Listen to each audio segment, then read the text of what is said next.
Hello everyone, आज हम अपनी 5th क्लास का जो चैप्टर है हमारा, जिसका नाम है वाटर, वो स्टार्ट करने वाले हैं। तो आपने चैप्टर का नाम समझा क्या है वाटर। वाटर से आपके दिमाग में कुछ आया कि वाटर मतलब क्या? जो रिवर में जो पानी है वो, या जो वाटरफॉल का जो पानी है वो, या जो बारिश से जो पानी इकट्ठा हो जाता है वो पानी। तो जो पानी सुन के, जो वर्ड पानी सुन के हमारे मन में अलग अलग ख्याल आने लगते हैं। कोई ओशन में पानी है, रिवर में पानी है, वाटरफॉल में पानी है, बारिश होती है तो पानी आता है। तो अगर हम देखेंगे तो हमारे चारों तरफ पानी ही पानी है। तो ये जो पानी है ना, जैसे कि कभी कभार जैसे मान लो बारिश आई, ये बारिश आ रही है और यहाँ पे हमारा क्या है, पानी इकट्ठा हो गया है। फिर बाद में अगर हम देखते हैं कि नून के टाइम, नून मतलब, तो हम देखते हैं कभी कभार जैसे क्या होती है, हमारी बारिश होती है। तो बारिश होने के कारण जहाँ पे बारिश है वहाँ पे उस जगह पे क्या हो जाता है, पानी भर जाता है। ठीक है, पानी भर जाता है। अब यहाँ पे कुछ दिन बाद ये जो पानी है ना, ये सूख जाता है, मतलब कि गायब हो जाता है, गायब हो जाता है। तो ये पानी गया कहाँ? तो ये जो पानी है ना, जैसे ये गर्मियों के टाइम, समर के टाइम जब हमारी क्या होती है, बारिश होती है, तो उसके टाइम जो पानी होता है वो सूख जाता है। ऐसा क्यों होता है? देखो, समर के टाइम क्या होता है ना, जैसे सूरज होता है, सूरज उस पानी को, जैसे ये पानी है, ये पानी यहाँ पे भर रहा है, इसमें इस पानी को क्या कर देगा, गर्म कर देगा। हॉट इसने कर दे, इस पानी को गर्म कर दे। गर्म करने के बाद जैसे कि किसी भी, जैसे पानी को हम गर्म करते हैं तो उससे क्या निकलती है, भाप निकलती है। तो ये पानी गर्म हो जाता है और ये भाप की फॉर्म में ऊपर उड़ जाता है। तो ये ऊपर उड़ गया, तो सारा पानी भाप की फॉर्म में ऊपर उड़ गया। ठीक है, अब पानी ऊपर उड़ गया, तो मान लो ये पहले यहाँ पे पानी था, फिर क्या होगा, ऊपर उड़ गया ये पानी। अब यहाँ पे जाके एक सर्टेन हाइट पे जाके ये जो वाटर है ना, ये क्या हो जाएगा, ठंडा हो जाएगा, कोल्ड हो जाएगा, और क्या हो जाएगा, कंडेंस हो जाएगा। कंडेंस मतलब कि ठंडा हो जाएगा, और क्या बन जाएगा, हमारे बन जाएंगे क्लाउड। क्लाउड मतलब कि बादल। तो हमारे पानी, पहले तो पानी था, फिर वो सूरज की जो गर्मी के कारण वो भाप बन गया, भाप बन के ऊपर उड़ गया, फिर कंडेंस हो गया। कंडेंस होने के बाद वो बादल बन गया। बादल बनने के बाद, अब देखो, जब बादल बन जाते हैं तो बादल में क्या है, अब बहुत सारा पानी है इसमें, है ना, बादल के फॉर्म में बहुत सारा पानी। तो इसमें जब पानी की मात्रा ज़्यादा होती है ना, तो जब बारिश हो जाती है, फिर वही दोबारा से प्रोसेस हो गई, फिर पानी भर जाएगा, फिर दोबारा से ऊपर जाएगा, फिर कंडेंस होगा, फिर दोबारा से। तो ये क्या बन गई, एक साइकिल बन गई, बन गई ना, एक साइकिल बन गई। तो इसी साइकिल को हम कहते हैं क्या, वाटर साइकिल। ये जो पूरी साइकिल बनी है, ये जो बना है, ये जो हो रहा है, इसको कहते हैं हम वाटर साइकिल। तो जैसे इस डायग्राम में दिखा रखा है, ये रहा, ये जो डायग्राम है ना, इसको समझने की कोशिश करो कि पहले ये वाटर है ना, तो क्या हुआ, ये वाटर गर्म हो गया, और गर्म होके इवेपोरेशन, इवेपोरेशन मतलब भाप बन के ऊपर उड़ गया।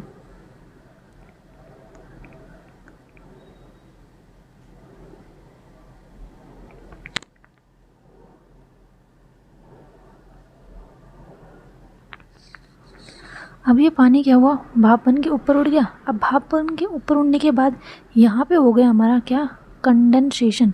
कंडेंसेशन के बाद बने क्या, क्लाउड। फिर क्लाउड बनने के बाद क्या हो गई, बारिश। तो जब बारिश होती है तो उसको हम क्या कहते हैं, उसको कहते हैं प्रेसिपिटेशन। तो बारिश हो गई। अब यहाँ पे आपको ये नदी दिख रही होगी, फिर बारिश के बाद ये नदी से ये पानी कहाँ आ गया, इसमें, दोबारा से इसमें आ गया, और फिर ये दोबारा से क्या बन जाएगी, ऐसा ही चलता रहेगा, और ये क्या बन जाएगी, ये एक साइकिल बन जाएगी। तो इसको ही कहते हैं हम क्या, वाटर साइकिल, इसको कहते हैं वाटर साइकिल। तो इसमें बताया गया कि जो हमारी अर्थ है, क्या है, हमारी जो अर्थ है, सॉरी, ये हमारी अर्थ है, तो ये क्या है, ये एक टेरेरियम की तरह है। अभी आपको, आपके मन में सवाल होगा, भाई ये टेरेरियम क्या होता है। टेरेरियम इस डायग्राम में देखो कि एक जार सा है, एक जार सा ना, एक बॉक्स सा है, उसमें क्या है, थोड़ा सा पानी, मिट्टी डाल रखी है और पौधे उग रहे हैं, है ना। ढंग से देखो, एक मिनट, मैं इसको मिटा देती हूँ। ये क्या है, हमारा जार है। अब इसमें देखो, ये पौधे हैं, छोटे छोटे पौधे हैं, और थोड़ी नीचे क्या है, नीचे साइड मिट्टी सी है। तो हमारी अर्थ भी ऐसे ही है। तो मान लो ये क्या है, हमारी, ये हमारी अर्थ है। इसमें ये भी एक जार की तरह ही है। इसमें जो वाटर है ना, क्या है, इसमें क्या है, वाटर है, जो ये वाटर ऐसे ही साइकिल के फॉर्म में घूमता रहता है। ये वाटर कहीं बाहर नहीं जाएगा। जैसे इसमें वाटर कहीं बाहर नहीं जा रहा है ना, जैसे इसमें भी वाटर है, इसमें वाटर कहीं बाहर नहीं जाएगा ना, इसमें भी हमारा जो वाटर है ना वो ऐसे ही घूमता रहेगा। जैसे इवेपोरेट होगा, ऊपर जाएगा, बारिश हुई, फिर दोबारा से नीचे आ जाएगा, तो एक साइकिल बन जाएगी, लेकिन ये बाहर नहीं जाएगा। तो सालों से यही प्रोसेस चल रही है। तो जो सालों पहले पानी था, मतलब कि बहुत साल पहले जो पानी था वो आज भी है। क्यों? क्योंकि ये साइकिल चलती रहती है, पानी हमारा कहीं जाता नहीं है। इसलिए हमारे अर्थ पर जो पानी है ना वो सालों पहले का पानी है। ठीक है, जो सालों पहले था वही पानी है यहाँ पे हमारे अब अर्थ पर। ठीक है भाई। अब इसमें बताया गया है कि हरियाणा में जो पानी इस्तेमाल होता है इरिगेशन के लिए, वो बताया जा रहा है कि पहले वो कहाँ से आता था, अमेज़न रिवर से। बहुत मतलब हज़ारों साल पहले की बात है ये, हज़ारों साल पहले की बात, 100 साल पहले की बात है, 100,000 साल पहले की बात है। तो उसमें बताया जा रहा है कि जो हरियाणा है, हरियाणा में जो पानी आता था,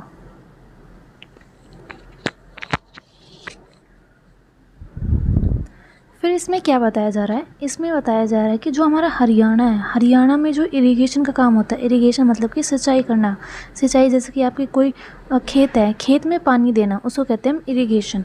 तो इरिगेशन के लिए पहले जो पानी इस्तेमाल किया जाता था 100 साल पहले, हम दिख रहा है ना 100 ईयर अगो पहले, वो अमेज़न रिवर का था। ऐसा माना जाता है कि 100 साल पहले जो पानी इस्तेमाल होता था वो अमेज़न रिवर का था। अमेज़न रिवर हमारी कहाँ पे, अमेज़न रिवर है हमारी साउथ अमेरिका, जो हमारा कॉन्टिनेंट है साउथ अमेरिका, उसमें हमारी क्या है, अमेज़न रिवर है।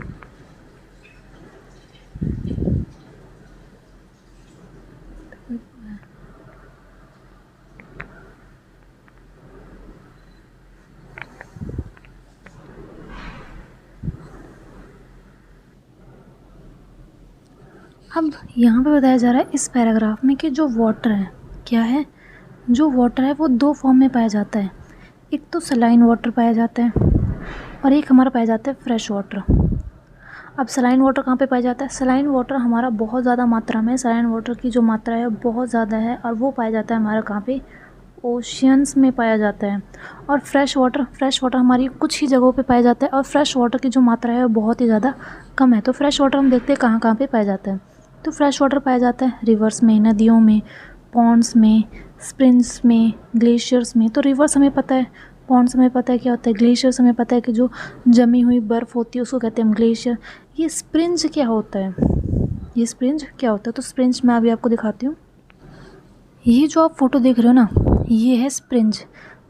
कुछ इस तरह से होता है हमारा स्प्रिंज। इसमें दिख रहा है ना कितना साफ़ पानी है। तो स्प्रिंज में भी हमारा क्या पाया जाता है, फ्रेश वाटर पाया जाता है। ये है हमारा स्प्रिंज।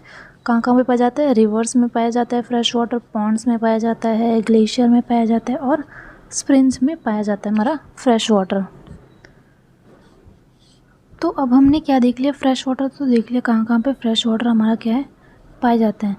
अब जो हमारा ओशन में पाया जाता है, मैंने क्या बताया कि ओशन में कैसा पानी पाया जाता है, सलाइन। सलाइन मतलब कि नमकीन पानी, नमकीन जिसमें सॉल्ट की मात्रा हो, जो जिसमें नमक हो, वैसा पानी पाया जाता है किसमें, ओशियंस में, समुद्र में हमारा सलाइन वाटर पाया जाता है। तो उस वाटर में क्या होता है, उस वाटर में होता है हमारा नमक। नमक का फॉर्मूला होता है हमारा NaCl। तो कभी कभार ये भी बोल देते हैं कि ओशन में क्या पाया जाता है, Na का मतलब होता है सोडियम, और Cl का मतलब होता है क्लोराइड। तो कभी कभार ये भी बोल देते हैं कि जो हमारे ओशन में हमारा पाया जाता है NaCl की मात्रा पाई जाती है। NaCl का मतलब सॉल्ट ही है। और फिर उस सॉल्ट को हम क्या करते हैं, ओशंस के पानी से निकाल कर, फिर आप घरों में जो सॉल्ट है हमारा, जो हम खाने में इस्तेमाल कर रहे हैं, वही सॉल्ट हमारा कहाँ से आता है, वो आता है हमारा ओशियन से। तो पता चल गया सॉल्ट कहाँ से आता है, ओशंस में हमारी सॉल्ट की मात्रा ज़्यादा है, तो वहीं से हम क्या निकालते हैं, सॉल्ट निकालते हैं। तो ये हो गया हमारा वाटर।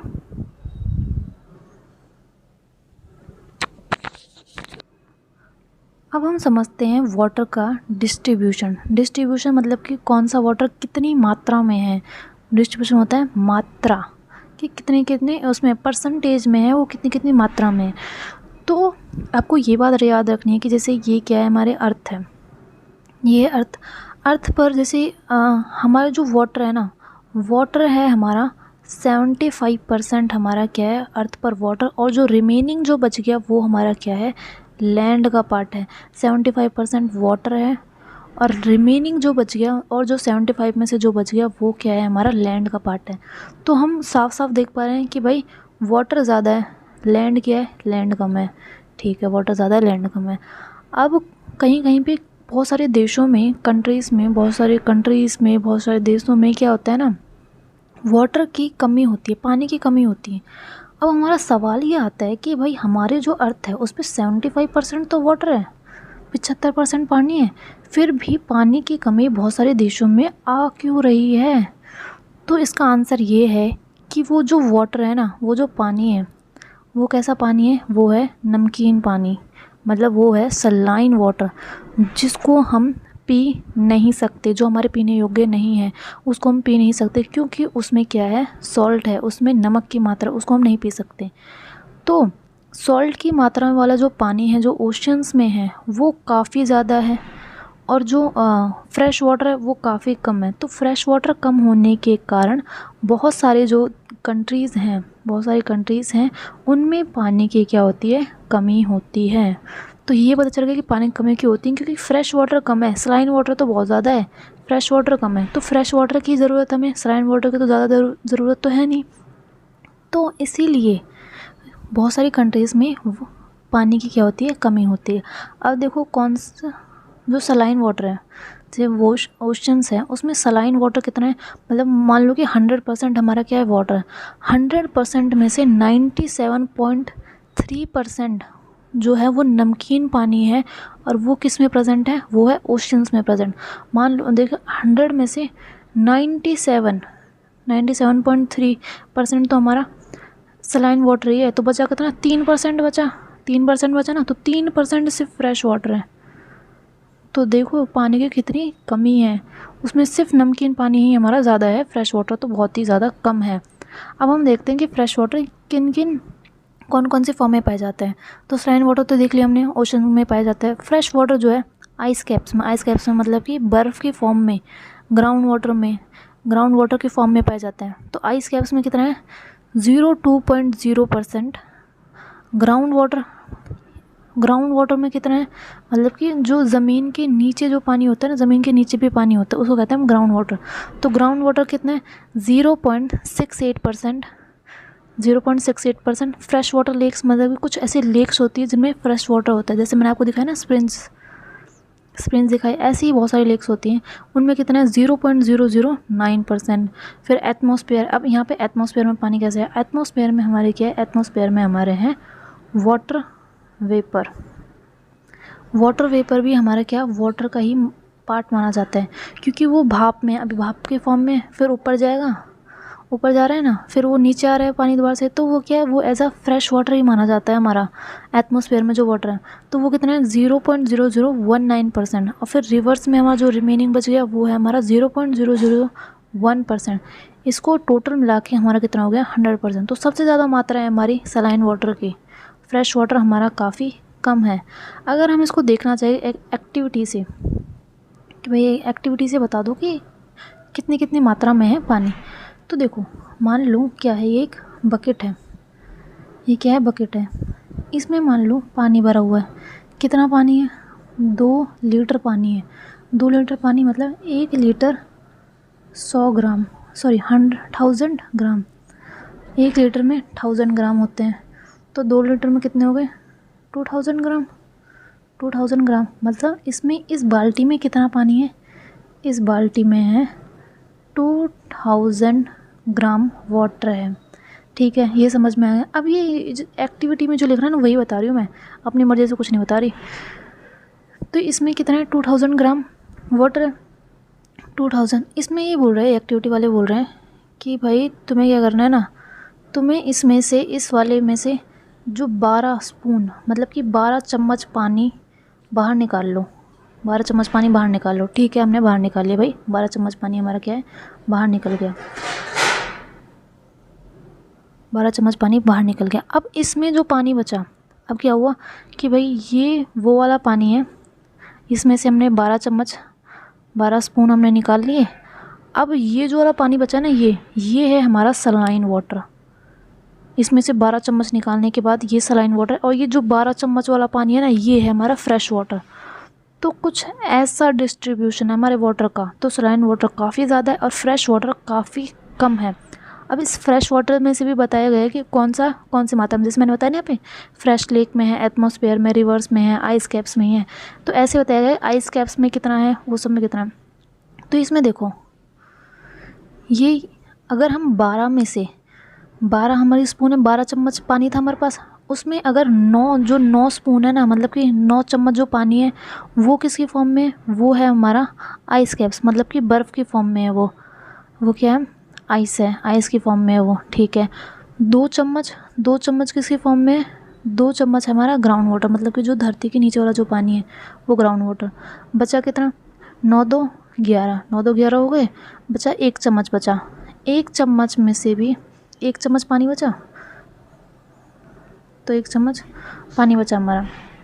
इस 1 चम्मच में से भी आधा चम्मच हमारा जो है किस में है, फ्रेश वाटर लेक्स में है, और आधा चम्मच जो है वो हमारा किस में है, रिवर्स में है। तो समझ गए, ऐसा कुछ डिस्ट्रीब्यूशन है।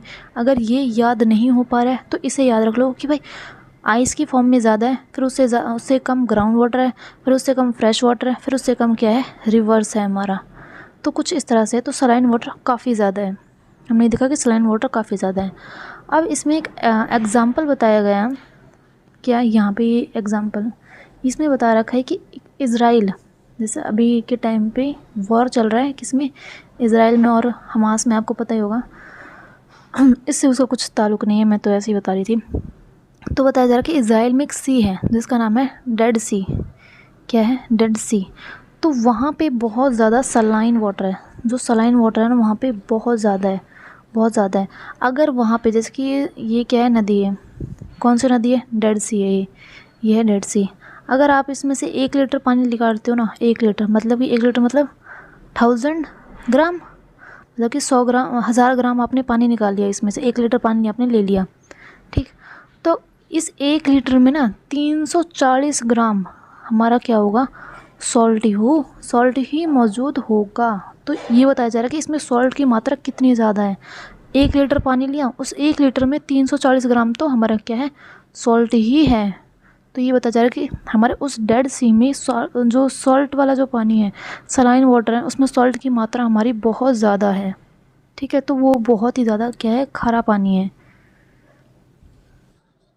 तो अब हम बात करते हैं किसकी, ओशन सर्कुलेशन की। किसकी बात कर रहे हैं हम, ओशन सर्कुलेशन की। तो इसमें जो ये पहली ये 2-3 लाइन है, इसमें तो फालतू ही बात लिख रखी है कि हम बीच पे जाते हैं, हमें वहाँ पे बहुत मज़ा आता है वगैरह वगैरह। तो इसमें काम की बात क्या है, काम की बात ये है कि एक मान लो एक जगह है हमारी ओशन, एक मान लो एक जगह है हमारी क्या, लेक्स। तो इन दोनों में क्या है, इन दोनों में वाटर है, पानी मौजूद है कि नहीं, ओशन में भी पानी है, लेक्स में भी क्या है, पानी है। तो इनमें फ़र्क क्या है, फ़र्क ये है कि ओशन वाला जो पानी है ना वो कंटिन्यूसली क्या करता रहता है, मूव करता रहता है, कभी ऊपर कभी नीचे। तो ऐसे लहरें बनती रहती है, किसमें, हमारे ओशंस में लहरें बनती रहती है। तो लेकिन लेक्स में जो पानी है ना वो एकदम क्या रहता है, शांत रहता है, काम, बिल्कुल शांत रहता है। उसको कोई मतलब नहीं है, दुनियादारी से कोई मतलब नहीं है, वो बिल्कुल शांत रहता है, ना कोई अप ना कोई डाउन, ना कोई अप ना डाउन, शांत, मतलब इस दुनियादारी से वो परे है, ठीक है। तो ये तो हो गई लेक्स की बात। अब ओशन में ये जो पानी ऊपर नीचे हो रहा है, किस में, ओशंस में, ये जो पानी ऊपर नीचे ऐसे ऐसे हो रहा है, इसमें जो मूवमेंट हो रही है ना, इसी मूवमेंट को 3 पार्ट में कैटेगराइज किया गया है। कितने पार्ट में, 3 पार्ट्स में, वेव्स की फॉर्म में, टाइड्स की फॉर्म में और करंट्स की फॉर्म में। आगे हम पढ़ेंगे इनका मतलब क्या होता है। तो ये जो मूवमेंट हो रही है, इन मूवमेंट को 3 फॉर्म में डिवाइड कर दिया, वेव्स, टाइड्स एंड करंट्स। अब इस वाले पार्ट्स में बता रखा है कि हम वर्ल्ड वाटर डे कब मनाते हैं, 22 मार्च को। तो 22 मार्च को हम सब क्या मनाते हैं, वर्ल्ड वाटर डे मनाते हैं, ये बता रखा है इसमें।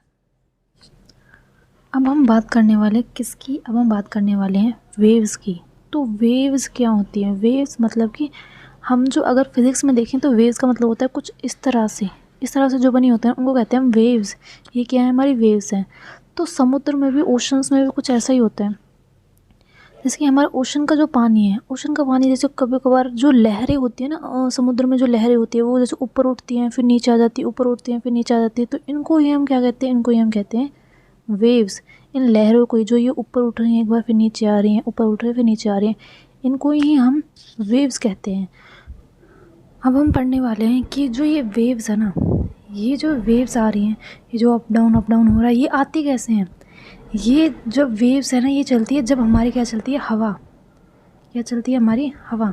तो इस वाले पॉइंट में मतलब कि ये वाला जो बॉक्स है, कौन सा बॉक्स, ये वाला बॉक्स, इसमें यही लिख रहा है कि जो हवा है, जब हवा आती है, मान लो ये क्या है हमारा ओशियन है, ये ओशियन है, इसमें पानी है, मान लो हवा आई, बहुत तेज़ हवा आई और फिर इस जो ओशन का जो पानी है इसको ऐसे अप डाउन कर दिया, इसको मतलब कि उड़ा ले गई अपने साथ इतनी तेज़ हवा आती है कि क्या बन जाती है, वेव्स बन जाती है।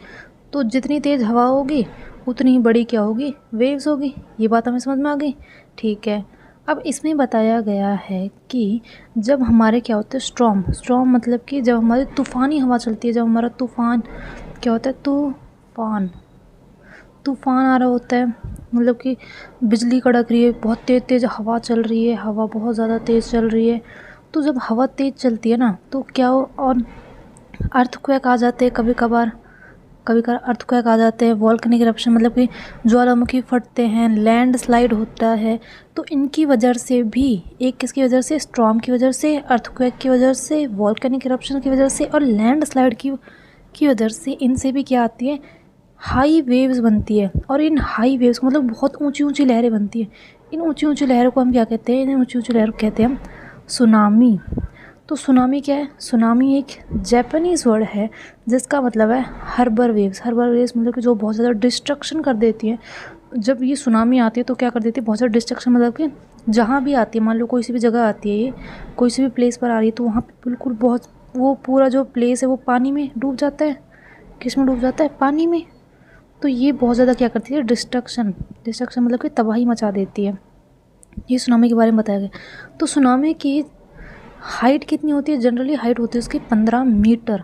लेकिन जब एक बार हमारे इंडिया में सुनामी आई थी, कहाँ पे आई थी इंडिया में, कोस्टल एरियाज़ में। अब कोस्टल एरियाज़ कहाँ पे होते हैं या होते क्या हैं ये कोस्टल एरियाज़, जैसे कि हमारा जो इंडिया का जो साउथ वाला पार्ट है कुछ इस तरह से हमारा, यहाँ पे इंडिया, यहाँ पे क्या है, यहाँ पे अरेबियन सी है, यहाँ पे बे ऑफ बंगाल है। तो ये जो पानी के पास वाले जो ये रीजन है, यहाँ पे रीजन्स है ना, यहाँ पे रीजन्स है, तो ये जो पानी के पास वाले रीजन्स हैं इनको हम कहते हैं क्या, कोस्टल एरियाज़, इनको कहते हैं कोस्टल एरियाज। तो जो पानी के पास होंगे उन्हें वहीं पे तो सुनामी आएगी, ये तो भाई नॉर्मल सी बात है कि जो पानी के पास होंगे वहीं पे क्या होगी, सुनामी आएगी। तो हमारे इन कोस्टल रीजन में क्या आई थी, हमारी एक बार सुनामी आई थी, क्या आई थी, सुनामी आई थी। और सुनामी की हाइट जनरली कितनी होती है, 15 मीटर। और उस टाइम जब सुनामी आई थी इंडिया में तो कितनी हाइट देखी गई थी, उसकी देखी थी 150 मीटर, मतलब कि जनरली तो 15 होती है, फिर उस टाइम कितनी हो गई थी, 150 मीटर उसकी हाइट देखी गई थी, नापी गई थी। और उसकी स्पीड कितनी थी, उसकी स्पीड थी 700 किलोमीटर पर आवर, मतलब कि स्पीड भी बहुत ज़्यादा थी, स्पीड भी काफ़ी ज़्यादा थी। और हाइट में तो 150 मीटर तक थी, तो मतलब बहुत ऊंची लहरें थी और उनकी स्पीड भी काफ़ी ज़्यादा थी। इसके कारण बहुत ज़्यादा क्या हो गया था, डिस्ट्रक्शन हो गया था इंडिया के कोस्टल रीजन्स में। जो कोस्टल एरियाज़ हैं इंडिया के उनमें बहुत ज़्यादा क्या हो गया था, डिस्ट्रक्शन हो गया था। और बताया जाता है कि जो अंडमान निकोबार कहाँ पे है, ये क्या है, हमारा इंडिया का साउथ वाला पार्ट है। यहाँ पे क्या है, हमारी अरेबियन सी है, यहाँ पे बे ऑफ बंगाल है, यहाँ पे अगर आप देखते होंगे ना, यहाँ पे छोटे मोटे थोड़े से आइलैंड्स हैं, वही है क्या, हमारे अंडमान निकोबार आइलैंड। तो ये अंडमान निकोबार आइलैंड जब यहाँ पे क्या आई थी, सुनामी आई थी ना, तो जैसे सुनामी आ रही है तो इस सुनामी के कारण जो अंडमान निकोबार आइलैंड का बहुत ज़्यादा जो पार्ट है ना वो पानी के अंदर चला गया था। इतनी तेज़ सुनामी आई थी, यहाँ पे जैसे आइलैंड होते हैं, इतनी तेज़, जैसे मान लो क्या है, ये आइलैंड है, इतनी तेज़ सुनामी आ गई, ये सब जो पार्ट है ये किसके अंदर चले गए, पानी के अंदर चले गए, ये इतनी तेज़ सुनामी आई थी हमारी। तो ये हो गया सुनामी के बारे में कि सुनामी मतलब कि जो वेव्स हैं वो ज़्यादा होंगी जब हमारी हवा जो है बहुत तेज़ चलेगी। तो जब 150 मीटर की सुनामी आई थी ना तब बहुत तेज़ हवा चली थी, इसका मतलब ये है, ठीक है। तो अब हम पढ़ने वाले हैं केस स्टडी के बारे में। केस स्टडी मतलब कि एक सुनामी आई थी हमारे 2004 में। 2004 में एक बार बहुत ही भयंकर सुनामी आई थी। तो सुनामी के बारे में बता रखा है। तो वो सुनामी पहले आई कैसे? तो वो आई थी अर्थक्वेक से। अर्थक्वेक आया था हमारा सुमत्रा, जो सुमत्रा की वेस्टर्न बाउंड्री पर, वहाँ उसका क्या था, एपिसेंटर। हम अर्थक्वेक के बारे में पढ़ चुके हैं। एपिसेंटर क्या होता है? जैसे मान लो ये अर्थ के नीचे वाला पार्ट है, यहाँ पर कोई दो प्लेट्स आपस में टकरा रही हैं और यहाँ पर जो वेव्स जनरेट हो रही हैं, इसके ऊपर वाले पॉइंट को हम क्या कहते हैं? एपिसेंटर। क्या कहते हैं? एपिसेंटर। जहाँ पर अर्थक्वेक क्या होता है हमारा, जनरेट होता है, उसको कहते हैं हम एपिसेंटर। तो एपिसेंटर कहाँ था? इसका एपिसेंटर था सुमत्रा में। तो मैं सुमत्रा में इसका एपिसेंटर था और अर्थक्वेक नापा गया था 9.0, मतलब इसके रिक्टर स्केल में नापा गया। ये नापने के बाद ये आया कि 9.0 इसका क्या है, मैग्नीट्यूड है, मतलब कि इतना ज़्यादा भयंकर है ये। तो हमने इसके बारे में पढ़ा था कि 9.0 रिक्टर स्केल के मतलब क्या होता है, मतलब कि बहुत ज़्यादा क्या है, डिस्ट्रक्टिव है, बहुत ज़्यादा डिस्ट्रक्टिव है। अब ये अर्थक्वेक कैसे आया था? अर्थक्वेक मतलब जो हमारी प्लेट्स है ना, जो हमारी टेक्टोनिक प्लेट्स हैं, हमारी जो जैसे कि बहुत सारी, जैसे हमारे कॉन्टिनेंट्स हैं, ऐसे ही हमारी प्लेट्स है। अभी सिर्फ जान लो, आगे हम पढ़ेंगे प्लेट्स के बारे में। जैसे हमारे कॉन्टिनेंट्स है ना, कॉन्टिनेंट्स के नीचे हमारे क्या है, उनके नीचे प्लेट्स हैं।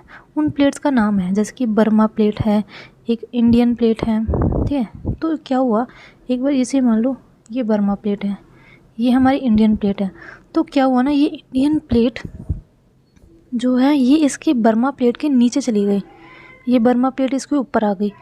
कुछ इस तरह से सिचुएशन हो गई थी, मतलब कि ये जो इंडियन प्लेट है थोड़ी सी इसके नीचे चली गई थी। मैं तो कुछ ज़्यादा बना दिया मैंने, थोड़ी सी इसके नीचे चली गई थी, जिसके कारण यहाँ पे गैप होने के कारण यहाँ पे जो ओशन का पानी है, इसको जैसे एकदम से थोड़ा सा गैप हुआ ना, तो ये ओशन का पानी इसको फिल करना चालू करेगा। तो ओशन का पानी आया यहाँ पे, इसको फिल करना चालू करेगा। तो इस फिल की वजह से क्या आई, फिल की वजह से हमारी आई सुनामी। तो सबसे पहले आई थी सुमत्रा में। सुमत्रा में इसकी स्पीड नापी गई थी हमारी 800 किलोमीटर पर आवर। तो वहाँ पर इसने, वहाँ पे जो सुमत्रा के जो कोस्टल रीजन्स हैं, कोस्टल एरियाज़ है, वहाँ पे बहुत ज़्यादा डिस्ट्रक्शन करा इसने। तो मतलब कि वहाँ पे जो लैंड मास है वो बहुत ज़्यादा क्या, पानी में डूब गए थे, वहाँ के बहुत ज़्यादा पार्ट पानी में डूब गए थे। और फिर बाद में बताया गया है ये कहाँ आया था, ये आया था हमारा इंडियन ओशन में। तो एक बार मैं आपकी इसकी लोकेशन दिखा देती हूँ कि ये हमारा सुमत्रा है कहाँ पे। तो आप ये देख पा रहे हैं, ये है क्या है हमारा इंडिया, ये वर्ल्ड मैप का है, ये इंडिया, ये हमारा क्या है, ये है इंडियन ओशन। इंडियन ओशन है ना, ये है, ये जो रेड वाला दिख रहा है ना, ये है क्या, सुमत्रा। यहाँ पर हमारा अर्थक्वेक आया, यहाँ पे पहले सुनामी आई।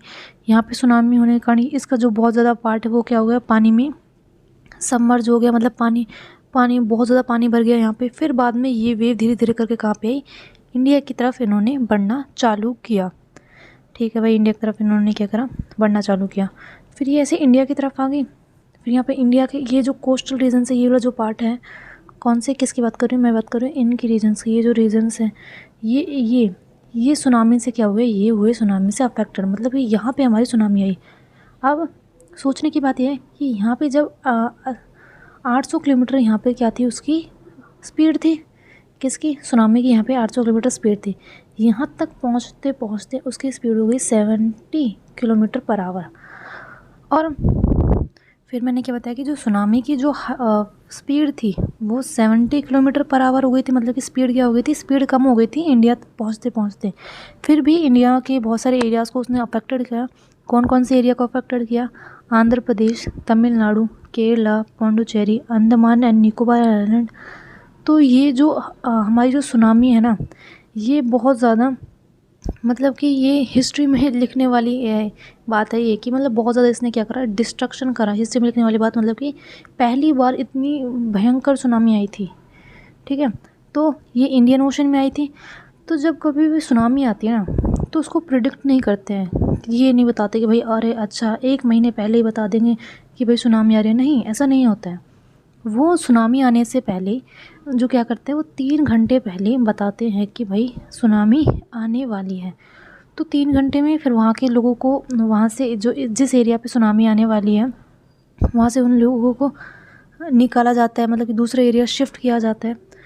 तो ये तो अब बताया नहीं गया था कि इंडियन ओशन में ये सुनामी आने वाली, क्योंकि इंडियन ओशन में हमारी सुनामी आने के चांसेस बहुत ज़्यादा कम होते हैं। ये हमारा जो 3 घंटे वाला है ना, ये हमारा बताया जाता है किस में, पैसिफिक ओशन में।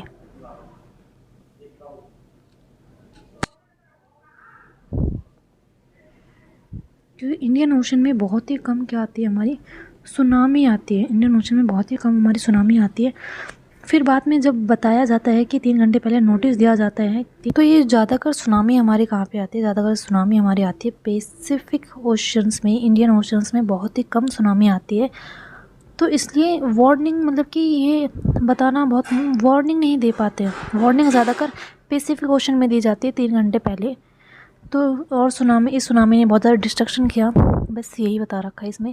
अब कुछ लोग होते हैं, जैसे वार्निंग देने के बाद भी जब वार्निंग दे दी जाती है कि भाई 3 घंटे पहले जब वार्निंग दे दी जाती है कि भाई सुनामी आने वाली है, तो कुछ लोग ऐसे होते हैं पागल से, वो क्या करते हैं, वो अच्छा सुनामी आ रही है, वो वहीं पे जिसके हायर लैटिट्यूड में जैसे सुनामी आएगी, आप कहीं पहाड़ के ऊपर चले जाओ, पहाड़ ऊपर वाले पॉइंट पर, ताकि जो पानी है वो नीचे नीचे भरे, आप ऊपर रहो तो क्या हो जाओ, सेफ़ हो जाओ। तो वो ऊपर जाने की बजाय वो क्या करते हैं, वो देखते रहते हैं, वो देखते रहते हैं। अच्छा भाई सुनामी आ रही है, अच्छा अब सुनामी आएगी, हमें मार के चली जाएगी, बस वो क्या करते हैं, सिर्फ देखते रहते हैं। तो ये आपको नहीं करना। जब कभी भी सुनामी आए तो हायर लैटिट्यूड में चले जाना है, ऐसा नहीं करना है, ठीक। अब हम किसके बारे में पढ़ेंगे, अब हम पढ़ेंगे टाइड्स के बारे में। किसके बारे में हम पढ़ रहे हैं, टाइड्स के बारे में। तो टाइड्स क्या होता है, टाइड्स देखो, जब ओशंस में जब जो पानी है ऊपर जा रहा है, नीचे आ रहा है, तो जो ये हमारा जो एक बार ऊपर जा रहा है, फिर फॉल मतलब कि नीचे आ रहा है, जो ओशन का जो पानी है, कितनी बार दिन में, एक दिन में कितनी बार, 2 बार ये काम होते हैं कि वो ऊपर जा रहा है, नीचे आ रहा है, तो ये 2 बार होते हैं। तो ये जो 2 बार का जो काम है, इसको कहते हैं टाइड। अब आप सोच रहे होगे कि टाइड और वेव तो मतलब कि सेम सेम ही हो गए, वेव में भी ऐसा ही होता है और टाइड में भी कुछ ऐसा ही होता है। नहीं, वेव जो टाइड है ना, उसकी जनरेट जो प्रोसेस होती है, मतलब कि वो कैसे जनरेट होती है टाइड, उसकी प्रोसेस हमारी अलग होती है, और वेव की जो हमारी प्रोसेस होती है वो हमारी प्रोसेस अलग होती है। तो ये दोनों क्या है, अलग है, ये सेम नहीं है, ठीक है। इन दोनों में कंफ्यूज मत हो जाना। तो अभी हम किसके बारे में पढ़ रहे हैं, अभी हम पढ़ रहे हैं टाइड के बारे में। हम टाइड के बारे में पढ़ रहे हैं। तो टाइड हमने देखा कि एक दिन में 2 बार आती हैं। इसमें लिखा ना, twice in a day is called a tide, उसको हम क्या कहते हैं, टाइड कहते हैं। तो 2 तरह की टाइड होती हैं, 2 तरह की टाइड होती है। एक तो हाई टाइड्स होती हैं और एक लो टाइड होती हैं, ठीक है। तो हाई टाइड्स कौन सी होती हैं, जो थोड़ी सी ऊंची हो और वो मतलब कि किनारे के बहुत आगे तक चली जाए, है ना, किनारे के बहुत आगे तक, जैसे वो ऊपर जाएगी फिर किनारे के बहुत आगे तक चली जाएगी, उसको कहते हैं हम हाई टाइड। और जो लो टाइड होती है वो थोड़ी सी नीचे होती है, मतलब उसकी जो हाइट है वो एज़ कम्पेयर देन, मतलब हाई से बहुत ज़्यादा छोटी होती है, कम, और वो किनारे पे ज़्यादा दूर तक नहीं जा पाती, ठीक है। तो हमने देख लिया कि हाई टाइड क्या होता है और लो टाइड क्या होता है, ठीक है। तो इन दोनों को हमने क्या कर लिया, समझ लिया। अब हमारा सवाल आता है कि ये जो टाइड है, ये टाइड बनती कैसे हैं, ये टाइड जनरेट कैसे होती हैं, इनकी ये जो धरती पर ओशंस में ये जो अप डाउन हो रहा है वाटर का, ये कैसे हो रहा है, क्या रीज़न है इसके पीछे। तो रीज़न क्या है कि जैसे हमारा क्या है, ये सन है, ये हमारा सन है, सन के आजू बाजू क्या है, प्लैनेट है। पहला प्लैनेट है हमारा कौन सा, मरकरी, फिर हमारा है वीनस, फिर हमारा है क्या, अर्थ। तो ऐसे प्लैनेट है। तो और इन सब प्लैनेट पे क्या है, मून है उनके, मून है कि नहीं, कहीं किसी पर 1 है, किसी पे 2 हैं, किसी पे 17 हैं, 16 हैं, बहुत सारी मून है। अगर आपने 6th क्लास की जो चैप्टर है, उसमें एक हमारा चैप्टर जिसमें ये बता रहा है कि किस पे कितने कितने मून्स हैं। तो हमारे अर्थ पर कितना मून है, 1 मून है, ठीक है। अब ये जो टाइड जनरेट हो रही है ना, टाइड कैसे जनरेट हो रही है, जो ग्रेविटेशनल जो पुल लग रहा है, ग्रेविटेशनल जो पुल लग रहा है, किसका, एक तो सन का, ये सन है, और एक किसका, एक मून का, जो ग्रेविटेशनल पुल लग रहा है, उसके कारण हमारी क्या जनरेट हो रही है, टाइड। अब देखो ग्रेविटेशनल पुल कैसे लगता है, ग्रेविटेशनल पुल का मतलब होता है कि वो जो, जैसे कि उनके पास क्या है, फोर्स है, वो कुछ फोर्स लगा रहे हैं, और जो अर्थ की जो चीज़ें ना, अर्थ का जो पानी है ना, वो अपनी तरफ अपनी तरफ उसको क्या कर रहे हैं, अट्रैक्ट कर रहे हैं। अट्रैक्ट कर मतलब कि उसको अपनी तरफ खींच रहे हैं। क्या कर रहे हैं, अपनी तरफ खींच रहे हैं। तो इसको कहते हैं हम ग्रेविटेशनल क्या, पुल। जो ग्रेविटेशनल पुल ये लगा रहे हैं हमारे सन और मून ये लगा रहे हैं। ठीक है, तो हम अब चलेंगे ग्रेविटेशनल पुल कैसे लगता है। अब हमारी दो तरह की टाइड्स होती है, कौन कौन सी, नेप टाइड और स्प्रिंग टाइड। इस बेसिस में, ग्रेविटेशन के बेसिस पर हमारी दो तरह की टाइड होती है, नेप टाइड और स्प्रिंग टाइड। नेप टाइड हमारी कब होती है, नेप टाइड होती है जब हमारे जो सन है, ये सन है, इसमें दिखा रहा है, ये सन है, ये हमारा अर्थ है और ये क्या है, मून है। तो इसका ग्रेविटेशन, सन का ग्रेविटेशनल पुल कुछ इस तरह से लग रहा है और सन का कुछ इस तरह से लग रहा है और मून का कुछ इस तरह से लग रहा है। तो ये क्या बन गया, एक डायगोनल सा बन गया ना। देखो, सन का कुछ इस तरह से लग रहा है और मून का कुछ इस तरह से लग रहा है। तो ये क्या बन गया, एक, ये बन गया एक डायगोनल। तो जब एक डायगोनल पे हमारा क्या लगता है, ग्रेविटेशनल पुल लगता है, तो उसको कहते हैं हम क्या, नेप टाइड। तो इसमें एक तो भाई इधर तरफ लगा रहे हैं और एक क्या लगा रहा है, इधर तरफ लगा रहे हैं। तो दोनों अलग अलग तरफ लगा रहे हैं। तो इसमें जो हमारा ग्रेविटेशनल पुल है ना, मतलब ये जो फोर्सेस होगा ये ज़्यादा हाई नहीं होगा, ये क्या होगा, कम होगा। ये होता है हमारा नेप टाइड। ठीक है, अब सेकंड समझते हैं हम क्या, स्प्रिंग टाइड।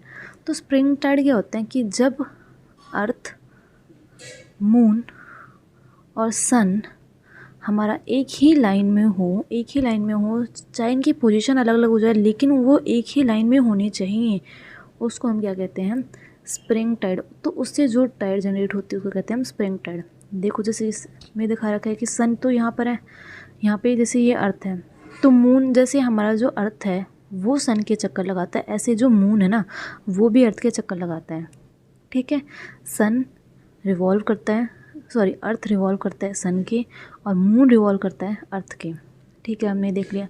तो जैसे मान लो मून रिवॉल्व करते करते, जैसे मून यहाँ पे था, वो रिवॉल्व करते करते यहाँ पर आ गया, यहाँ पर आ गया ना।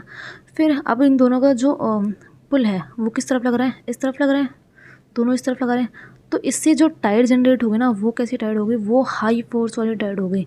इसमें हाई फोर्स लगेगा, हाई फोर्स वाली टाइड ही जनरेट होंगी। और फिर मान लो कि सन यहाँ पर, सॉरी, जो मून है वो यहाँ पर आ गया, जैसे पहले यहाँ पे था, फिर यहाँ पे आया, फिर यहाँ पे आया और फिर यहाँ पे आ गया। ये बात याद रखना, सन, जो मून है अगर यहाँ पे हो या यहाँ पे हो, इस स्टेट में हो, हमारी नेप टाइड ही बनेगी उस टाइम। जब हमारा एक ही लाइन में होना ये तीनों, तब हमारी स्प्रिंग टाइड बनेगी। तो स्प्रिंग टाइड कुछ इस तरह से बन रही है। ये हमारा क्या हो गया, मून। तो ये इस तरफ, ये इस तरफ, तो इस तरह भी हमारी क्या बनती है, स्प्रिंग टाइड बनती है, क्योंकि ये तीनों क्या हैं, एक ही लाइन में हैं। अब ये जो टाइड है ना, कौन, ये जो टाइड्स हैं, ओशन में जो टाइड्स आती हैं ना, कुछ हमारी मदद भी करती हैं। मदद जैसे कि ये पानी क्या कर रही है, अप डाउन कर रही है। तो इसमें जो शिप चल रही है ना, ये ज़्यादा अप डाउन तो नहीं करती हैं।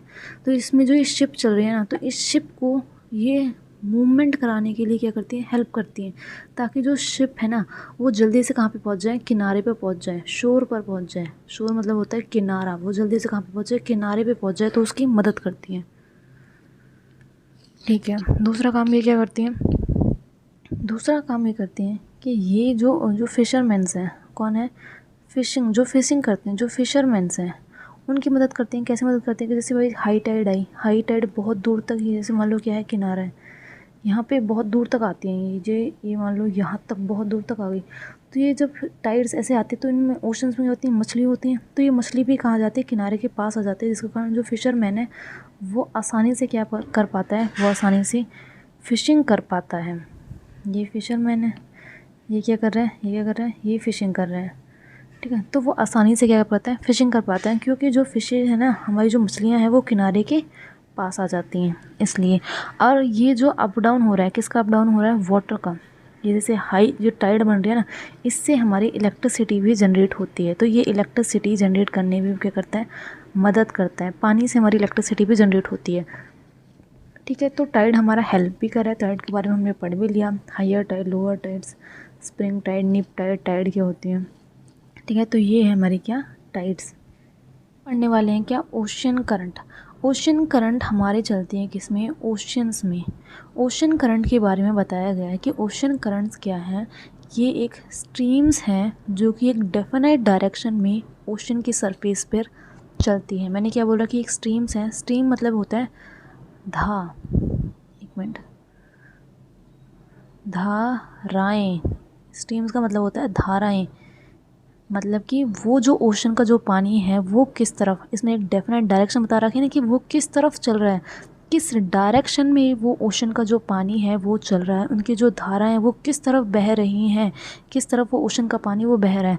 अब ये तो हो गया हमारा ओशन करंट, मतलब कि जो स्ट्रीम्स होती हैं वो एक डेफिनेट डायरेक्शन में चलती हैं, मतलब कि धाराएं एक स्पेसिफिक डायरेक्शन में चलती है, तो उनको कहते हैं हम ओशन करंट्स। अब ओशन करंट्स हमारी वार्म भी हो सकती हैं, वार्म होती हैं और कोल्ड होती हैं। वार्म कहाँ पे होंगी, मान लो ये जैसे हमने एक ये पढ़ा था, क्या पढ़ा था हमने कि ये हमारा क्या है, ये मान लो हमारा अर्थ है, ठीक है, ये हमारा क्या है, अर्थ है। तो ये अर्थ पे क्या है, ये इक्वेटर 0 डिग्री, ठीक है, उससे ऊपर 23 डिग्री एंड हाफ, फिर उससे ऊपर 66 डिग्री, फिर उससे ऊपर 90 डिग्री। ऐसा ही साउथ में ये नॉर्थ में है, और ऐसा ही क्या है साउथ में। तो 0 इक्वेटर पे क्या होती है, मैंने बताया था कि इक्वेटर पर जो सन है ना, जैसे मान लो यहाँ पे क्या है, सन है, यहाँ पे ये सन है, तो सन की जो हीट है वो डायरेक्टली पड़ती है किस पर, इक्वेटर पर। हमारी सन की जो हीट है वो डायरेक्टली पड़ती है, सन की हीट हमारी क्या पड़ रही है, डायरेक्टली पड़ रही है इक्वेटर पर। तो इक्वेटर पे जो भी कोई जगह होगी वो कैसी होगी, वार्म होगी, और हमारी जो हीट पड़ती है किस पर, पोल्स पर, वो हो जाती है हमारी थोड़ी सी तिरछी हो जाती है, जिसके कारण यहाँ पे जो हीट पहुँचती है ना वो कम पहुँचती है। इसके कारण यहाँ पे हरदम ठंडी रहती है, मतलब कि हीट यहाँ पे कम पहुँचने के कारण यहाँ पे रहती है ठंड रहती है। ठीक है, ये बात हमने जान ली कि इक्वेटर पर 0 डिग्री पर हमारा जो वार्म टेम्परेचर होता है, मतलब कि हमारा गर्म टेम्परेचर होता है, और 90 डिग्री पर हमारा क्या होता है, कोल्ड होता है। ये दिख नहीं रहा होगा, थोड़ा सा मैं ढंग से बना देती हूँ। 9 डिग्री पर क्या होता है, 9 डिग्री पर होता है हमारा क्या, कोल्ड। ठीक है, अब इक्वेटर पर, मतलब कि इक्वेटर पे भी क्या है, ओशंस है, तो ओशंस में जो पानी बहेगा, ओशंस में जो ओशन करंट्स होंगी वो कैसी होंगी, वार्म होंगी, क्योंकि वहाँ पर टेम्परेचर क्या है, गर्म है। और 9 डिग्री पे जो ओशन करंट्स होंगी वो क्या होंगे, कोल्ड होंगे, क्योंकि वहाँ पर टेम्परेचर क्या है, कोल्ड है। ठीक है, तो यही बात इसमें क्या बता रखी है कि ओशन इक्वेटर पर हमारे जो करंट्स हैं वो वार्म ओशन करंट्स हैं, और पोल्स पर हमारे क्या है, कोल्ड ओशन करंट्स हैं। ठीक है, ये बात हमने जान ली। अब इसमें बता रखा है कि जो इक्वेटर है, ये क्या था हमारा इक्वेटर, और उससे ऊपर 90 डिग्री था। तो जो हमारे ओशन करंट्स है ना वो इक्वेटर से कहाँ पे चलते हैं, इक्वेटर से चलते हैं हमारे पोल्स की तरफ, इक्वेटर से पोल की तरफ चलते हैं। और इसमें और क्या बता रखा है, और इसमें बता रखा है कि कभी कभार जैसे कि जो 90 डिग्री पर जो पोल्स पर, 90 डिग्री मतलब कि पोल्स पर कभी कभार हमारे जो ओशन करंट्स है वो पानी लेकर आती हैं, कहाँ पर, नीचे के एरियाज़ में वो पानी लेकर आती हैं। इसमें जैसे लिख रहा है ये कि the cold currents carry water from polar, मतलब कि पोलर रीजन जो पोल्स हैं, हायर लैटिट्यूड से ट्रॉपिकल और लोअर लैटिट्यूड, मतलब कि हायर लैटिट्यूड जो 90 डिग्री है, लोअर लैटिट्यूड्स मतलब कि 66 वाला हो गया, 23 वाला हो गया, वहाँ पर क्या लेके आ रही हैं, ये पानी लेके आ रही हैं। ओशन करंट्स जो है वो 9 डिग्री से लोअर लैटिट्यूड्स में, इन लोअर लैटिट्यूड्स में ये क्या है, हमारे लोअर लैटिट्यूड्स में क्या लेके आ रही है, वाटर लेके आ रही है। अब इसमें क्या बता रखा है कि जो ओशन करंट्स है ना, ओशन जो करंट्स है वो वहाँ के कहीं बहुत सारी ऐसी जगह हैं जहाँ के वो टेम्परेचर को क्या करती है, इन्फ्लुएंस करती है। जैसे ही ओशन करंट चलेंगी वहाँ का टेम्परेचर भी वैसा ही होगा। जैसे मान लो ये क्या है, हमारा वाटर है, और ये मान लो हमारा क्या है, लैंड का पोर्शन है, ये लैंड का पोर्शन है। मान लो इस ओशन करंट इसमें चल रही है हमारी कैसी, वार्म चल रही है, कैसे चल रही है, वार्म चल रही है। तो यहाँ से हमारी गर्म हवाएं जाएंगी, ओशन से गर्म हवाएं जाएंगी लैंड पर, और लैंड पर जाने के बाद, लैंड पर जब गर्म हवाएं जाएंगी तो लैंड का टेम्परेचर भी क्या हो जाएगा, ज़्यादा हो जाएगा, मतलब कि टेम्परेचर कैसा हो जाएगा, हाई टेम्परेचर। और यहाँ पे क्या हो जाएगी, जो लैंड है वो क्या हो जाएगी, हॉट हो जाएगी, लैंड का टेम्परेचर ज़्यादा होने के कारण ज़्यादा हो जाएगा, और वो क्या हो जाएंगे, हॉट हो जाएंगे। तो ओशंस करंट्स हमारी वार्म है, जिसके कारण हमारे लैंड भी क्या हो गई, हॉट हो गई, उसका टेम्परेचर भी हमारा क्या हो गया, ज़्यादा हो गया। फिर अगर हम जैसे मान लो कि हमारा जो वाटर है वो क्या है, कोल्ड है, तो उसमें कैसे करंट चलेंगे, कोल्ड ओशन करंट चलेंगे। और ये क्या है, लैंड का पोर्शन है, तो यहाँ से हमारी ठंडी हवाएं जाएंगी लैंड्स पर, तो यहाँ पर ठंडी हवाएं जाएंगी तो यहाँ पे टेम्परेचर कैसा होगा, लो टेम्परेचर क्या होगा, कम होगा। तो यहाँ पे जो टेम्परेचर है वो कैसा होगा, कोल्ड टेम्परेचर होगा। तो इसमें बता रखा है कि जो ओशन करंट्स है वो टेम्परेचर को भी इन्फ्लुएंस करती हैं, कैसे इन्फ्लुएंस कर रही है कि ठंडी चल रही है तो ठंडा टेम्परेचर है, वार्म चल रही है तो लैंड पर क्या है, वार्म टेम्परेचर है। इसमें ये बता रखा है। फिर इसमें बता रखा है कि एक लेब्राडोर सी है, लेब्राडोर सी है और गुल्फ ऑफ स्ट्रीम है। लेब्राडोर सीज हमारी थोड़ी सी पोल के पास है और गुल्फ ऑफ स्ट्रीम हमारी थोड़ी सी नीचे वाली साइड में है, मतलब कि इक्वेटर से थोड़ी सी ऊपर है गुल्फ ऑफ स्ट्रीम। तो पोल्स के पास है तो यहाँ पे कैसे चलेंगी हमारी कोल्ड ओशन करंट्स, ऑब्वियसली ठंडा है, कोल्ड ओशन करंट चलेंगे। और गुल्फ ऑफ स्ट्रीम जहाँ पर हमारा क्या है, वार्म है, तो वहाँ पे कैसे ओशन करंट चलेंगे, वहाँ पे चलेंगे हमारी वार्म ओशन करंट चलेंगे। तो ये बता रखे हैं। ये यहाँ पे एक मैप है जिसमें आपको दिखाने की कोशिश करती हूँ कि गुल्फ ऑफ स्ट्रीम कहाँ पर है। तो ये हमारा नॉर्थ अमेरिका है, ये ग्रीनलैंड है, ये साउथ अमेरिका है, ये एशिया है, ये यूरोप है, ये अफ्रीका है और ये क्या है, ऑस्ट्रेलिया। और ये नीचे वाला पार्ट क्या है, ये है हमारा इंडिया। और यहाँ पे नीचे नीचे क्या है हमारा, अंटार्कटिका। ठीक है, अब हम बात कर रहे हैं लेब्राडोर सी। तो ये क्या है, नॉर्थ अमेरिका। तो नॉर्थ अमेरिका के यहाँ पर देखो, ये नॉर्थ अमेरिका ना, ये है हमारा नॉर्थ अमेरिका, ये है हमारा ग्रीनलैंड। और इसके यहाँ पे देखो, यहाँ पर जो ये ब्लू, ये जो सारा जो ब्लू ब्लू पोर्शन है ना, ये क्या है, ये है वाटर। तो यहाँ पर हमारी चल रही है लेब्राडोर सी। तो लेब्राडोर सी कहाँ पे है, जैसे ये क्या है, इक्वेटर है और ऊपर क्या है हमारा 90 डिग्री है। तो ये 90 डिग्री थोड़ी से पास है ना, तो यहाँ पर क्या होगी, ठंड होगी, थोड़ी सी ठंड होगी। ठंड होने के कारण यहाँ पे जो कोल्ड करंट यहाँ पे चलेंगे। और गुल्फ ऑफ स्ट्रीम कहाँ पे है, गुल्फ ऑफ स्ट्रीम ये रहा, ये हमारा थोड़ा सा इक्वेटर के पास है। तो यहाँ पे कैसे चलेंगे, यहाँ पे चलेंगे हमारी वार्म ओशन करंट। ठीक है, अब इन्होंने बता रखा है एक काम की बता रखा है कि काम की बात क्या है कि जब कभी भी हमारा जो वार्म ओशन करंट और कोल्ड ओशन करंट जहाँ पर भी क्या करेंगे, मीट करेंगे, जहाँ पर जिस एरिया पे वो मीट करेंगे, वो फ़िशिंग के लिए बहुत ही सूटेबल रीज़न होगा, बहुत ही अच्छा रीज़न माना जाता है वो, किसके लिए, फ़िशिंग्स के लिए। तो इसका एग्जांपल क्या है, एग्जांपल में से जैसे कि जापान की जो सी है, कौन सी सी है, जापान की सी है। और ईस्टर्न कोस्ट के नॉर्थ अमेरिका की जो सी है, वो वहाँ पर हमारी वार्म ओशन करंट्स और कोल्ड ओशन करंट्स क्या करती है, मिलती है। तो वहाँ पे एक क्या बन जाता है हमारे, एक फ़िशिंग के लिए एक अच्छा प्लेटफॉर्म बन जाता है, जहाँ पर ये दोनों ओशन करंट्स हमारे क्या मिल रहे हैं। तो फ़िशिंग के लिए एक अच्छा प्लेटफॉर्म बन जाता है। और इसमें बता रखा है कि जब हमारी वार्म ओशन करंट्स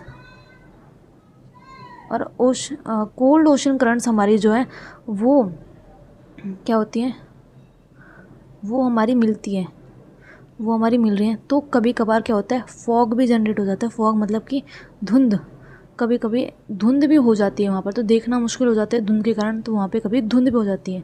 तो ये हमारा पूरा ओशन करंट्स के बारे में बता रखा है। और यहाँ पर हमारा जो चैप्टर है वो क्या हो गया है, वो हो गया है कंप्लीट। So thank you.